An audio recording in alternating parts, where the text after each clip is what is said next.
Hello everyone, Francis Walsh here again with the Personal Finance Diaries, and today we're going to be discussing some work travel hacks that you can use to save money while you're traveling for your job.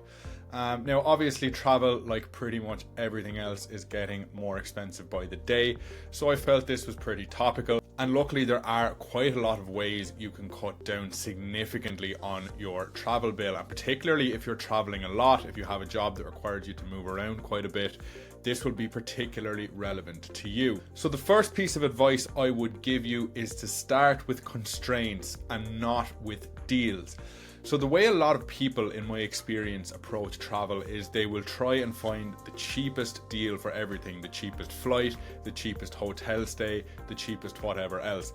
And so that leads to, things like red-eye flights or hotels that are on the outskirts of nowhere. And, while you can obviously save a lot of dollars and cents with this approach, I don't think it's really productive in the long run. So what I mean by starting with constraints is set a consistent budget for how you travel. Set limits for the amount of money you'll spend for a night in a hotel. Set limits for the amount you will spend per mile of air travel. And just try and stick to them wherever possible. Obviously, it's not always going to be possible. There will be occasions on which you get a last minute, notification that you've got a meeting the same week or something, and it's crucial to your business and you have to go. That's obviously fine, spend whatever you have to spend. But for general trips where you do have the luxury of planning in advance, have guardrails and stick to them. And try obviously, and if you can get a better deal, get a better deal, but keep those guardrails in your mind as your target. And what this will do is, first of all, it keeps you within a budget that you're comfortable with, which is ultimately the goal. But secondly, it reduces a lot of the mental friction that can come with, really searching for those extra little savings. And really, at the end of the day, time is money. You've got other things you could be doing, whether it's work related or not. And so I just think that the amount of time and stress you will save with this approach, while also spending an amount of money that you're okay with, is just really the best way forward. So the next item I'm going to cover is flights, and specifically developing a system for flight bookings so that you spend an amount of money that you're happy with. Now I know there are a lot of strategies people use in this scenario, the likes of incognito windows and VPNs. So when you browse flight websites, giving the search engine an idea of your history or of your intention, so that they jack up the price. I've tried things like this. I've never seen any real massive benefit to it. So I do think that maybe that kind of thing is a little bit overrated. I'm talking really more about a system of kind of, again, like I said in the previous point, a system where you set a budget that you're comfortable with and that you can be consistent with, and that will save you some mental friction.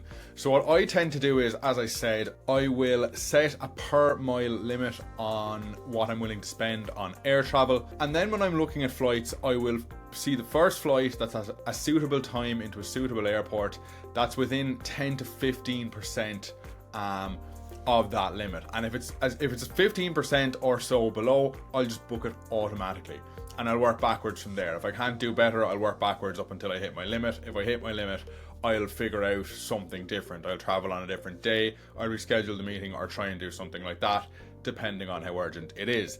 And that's really the core of my rule when it comes to buying flights. And again, it's just about making sure you're spending money that you're happy with, but that you're not devoting too much energy to finding like the best possible deal that's going to save you $5 or whatever it is. There are a couple of other tips I have when it comes to flights. Book Tuesday through Thursday when possible. Obviously these are typically the cheapest fares. I do generally recommend avoiding the last flight of the night, just because even though these flights themselves are the cheapest, they will often result in unexpected expenses, such as an extra night of a hotel stay if the flight gets delayed or whatever. They do just tend to lead to unexpected expenses if they get delayed, which obviously isn't ideal. And then obviously sticking to one airline, those airline points can really add up if you're traveling for work and if you're flying a lot. You'll get the occasional free flight, as well as maybe a first class upgrade every now and again. and all the other benefits that come with it as well. So do try to stick to one airline where you can. Obviously, don't make it so that you're spending way more money to fly with that airline consistently.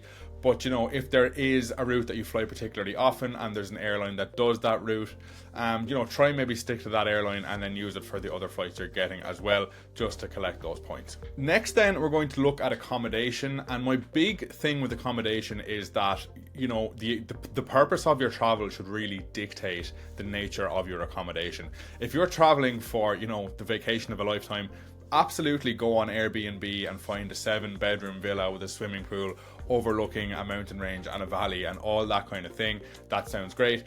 We're talking about work travel here, and if you're talking about overnight stays where you're just there to, you know, go to a meeting and go home again, I really think hotels are the best move, just because it's, you know, they're designed for, you know, efficient processing of guests. You check in, get into your room, and then there's no cleaning when you leave. There's none of that carry on. They're generally conveniently located, so they'll be near airports or they'll be near city centres.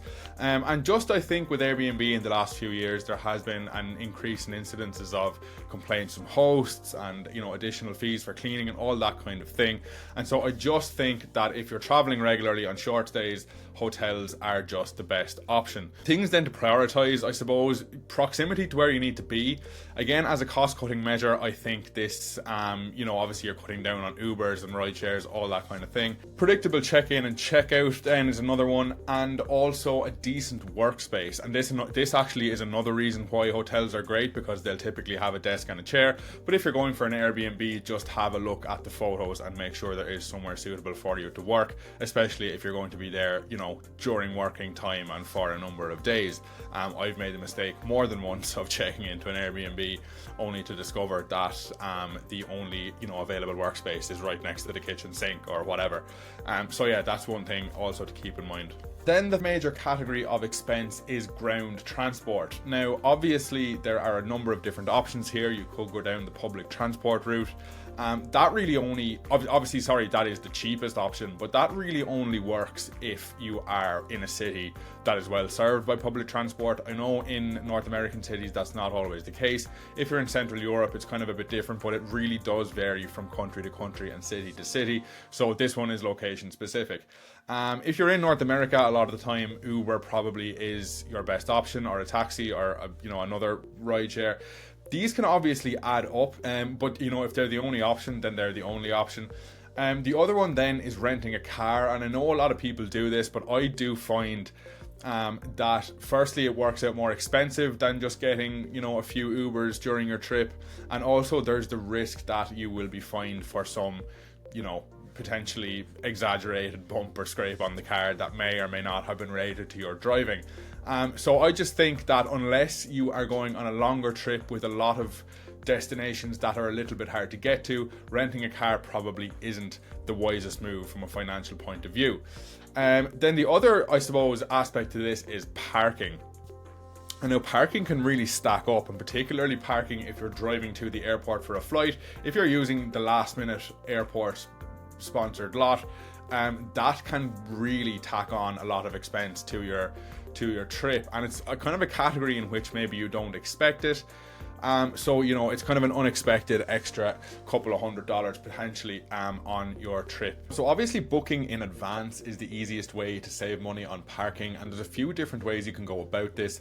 I've shared on screen here the tool I use. It's called on-air parking.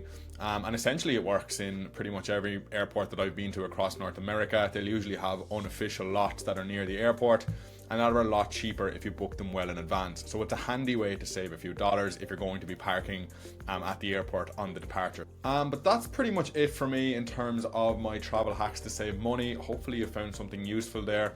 I suppose really just to cap it off, I would remind you that friction tax is a real thing.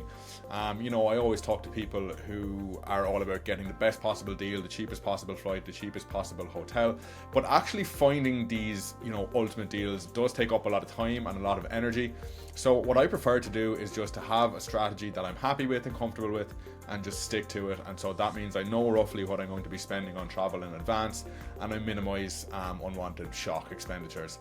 But yeah, hope everyone found that useful, and I'll see you all in the next video.